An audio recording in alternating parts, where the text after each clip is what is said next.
Hi, I'm Pastor Rick, the author of The Purpose Driven Life. And if you've ever felt like giving up on life, I'd like to talk to you for just a minute. A lot of studies have shown that almost everybody has felt suicidal at some low point in their life.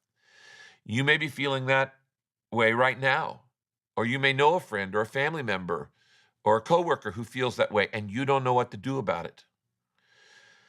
Just over 2 years ago, my youngest son, Matthew, who struggled with mental illness his entire life since birth, took his own life. It was the worst day of my life.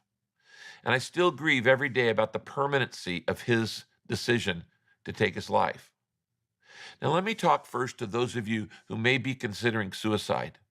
Here are some things that you really need to consider. First, suicide is a permanent, irreversible attempt to solve a temporary problem. It is not a wise solution. The truth is, most people don't really want to end their lives. They just want to end the pain. And there's a big difference between those two. You don't have to die to end your pain. Now, I understand that when you feel totally overwhelmed by your pain and your problems or by situations that you can't see any way out of, then ending your life might appear to be the best solution. But it is not. It's like using a nuclear bomb to wipe out a nest of mosquitoes. It's irreversible, and it'll do far more damage than you possibly realize, and it will affect many, many other people besides yourself. There are a lot better ways to make the pain stop. Now, let me give you some simple first steps if you're being tempted to take your life. First, I want you to write down this phone number, 1-800-273-TALK. That's 1-800-273-TALK. That's the national number, the lifeline for suicide prevention. It's the national lifeline for suicide prevention. Let me give it to you again, 1-800-273-TALK. Now, it's open 24/7, and there are people there who understand what you're feeling. They can help you walk through this deep valley that you're going through right now. And if you're feeling suicidal, I want you to call this number as soon as you finish watching this video, 1-800-273-TALK. Second thing, you need to realize that no emotion, whether good or bad, high or low, happy or sad, no emotion can last forever. Emotions are like waves. They come in on our lives and they crash, but then they dissipate and they go away. No emotion lasts forever. No matter what you're feeling right now, you're not going to feel it in an hour. And while the depression that you're feeling right now is intense, it cannot, I repeat, it cannot last forever. It's a wave that will go away because no emotion lasts. So you don't want to make a permanent choice based on a temporary feeling. Never make a major decision when you're depressed. Instead, share what you're feeling with another person so they can bear that pain with you. The Bible talks about this. In fact, the Bible commands us to bear one another's burdens. I'm supposed to help you, and you're supposed to help me when we're down. And there are people who would gladly do this if you'll just be open and honest and share how you're feeling. Don't carry it alone. Number 3, when you're feeling depressed, you need to realize you're not thinking straight. You can't think logically when you're depressed. Your mind gets confused. For instance, right now you might feel that the world or your family or your work would be far better off without you. Oh, they'd just be better off without me. Well, I'm here to tell you, you're dead wrong. It's just plain wrong. You are loved by God, and you are needed in this world, and He created you and made you for a purpose. I wrote an entire book about this subject called The Purpose Driven Life. It's now the most translated book in the world except for the Bible, and it's been the best-selling hardback in American history. Now, why is that? Because everybody has a fundamental need to know that your life matters, that your life has meaning, and that God has a plan and purpose for your life. And God's plan and purpose for your life is greater than the problem or the emotion you're feeling right now. If you haven't read Purpose Driven Life, I'd encourage you to read it and talk to some friends about it. And that leads me to the fourth thing. God never meant for you to handle all the problems and all the pain of your life on your own. We are wired for relationships. We are better together. The very first thing God said in the Bible, it's not good for man to be alone. We're meant to help each other out and to share our emotions with each other. You know, when you share a joy, that joy is doubled. And when you share a hurt or a pain, that pain is cut in half. You need to find one person that you can trust, and you need to tell them exactly how you're feeling. As I mentioned earlier, depression often comes in waves. And while this wave will eventually subside, you're not going to feel the way you're feeling right now. It is likely that another one will come again. Waves come in again. And that's why you need a safety net when the waves come. We call that a small group or somebody that you can call on and talk to. Never try to face suicidal feelings by yourself. You're not meant to handle them alone.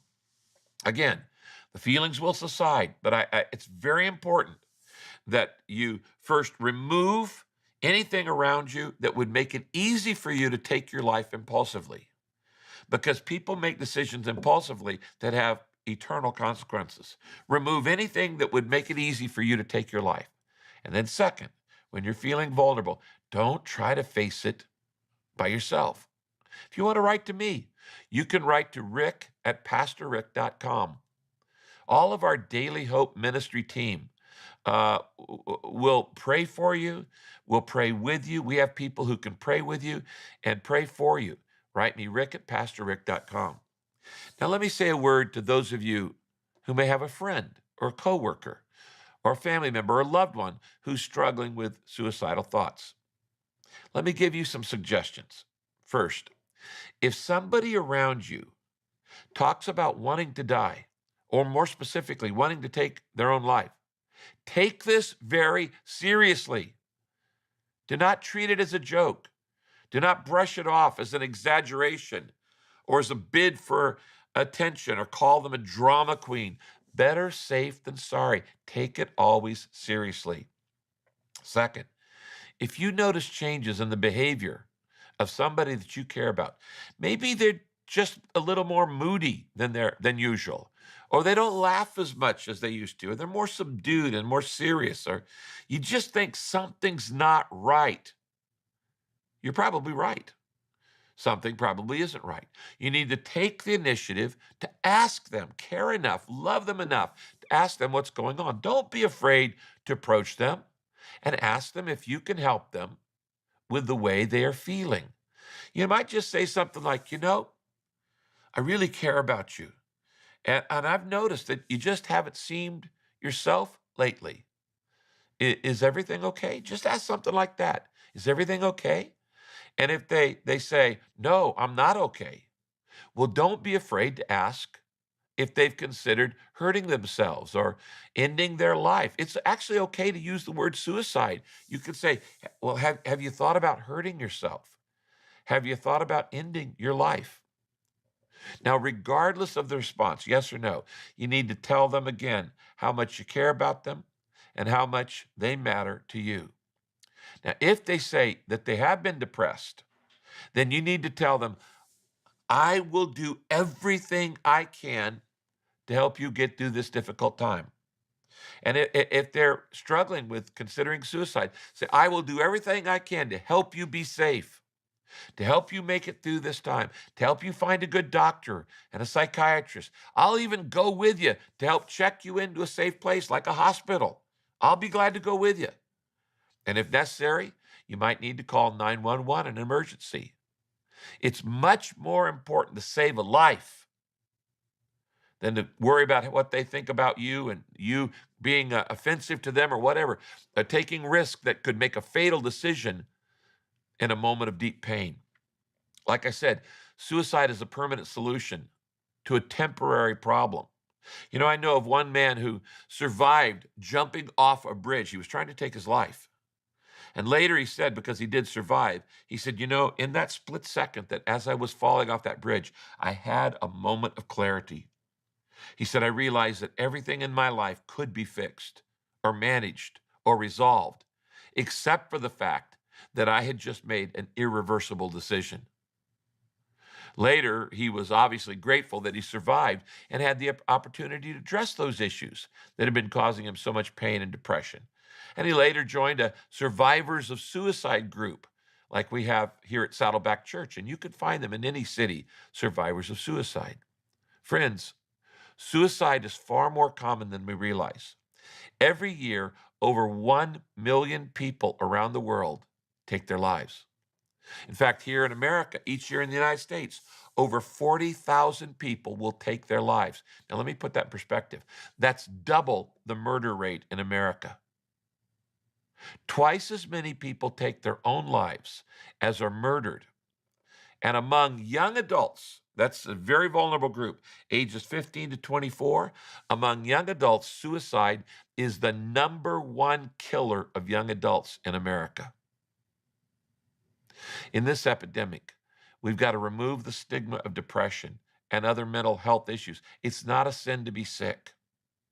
Your illness is not your identity. And by the way, the Bible says there's only one unforgivable sin, and it isn't suicide. It's rejecting the grace that God has given to us through Jesus Christ. That is the only unforgivable sin.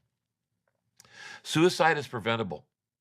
It's preventable when we're aware of each other's pains, we care about each other's pains, and we help each other through our pain.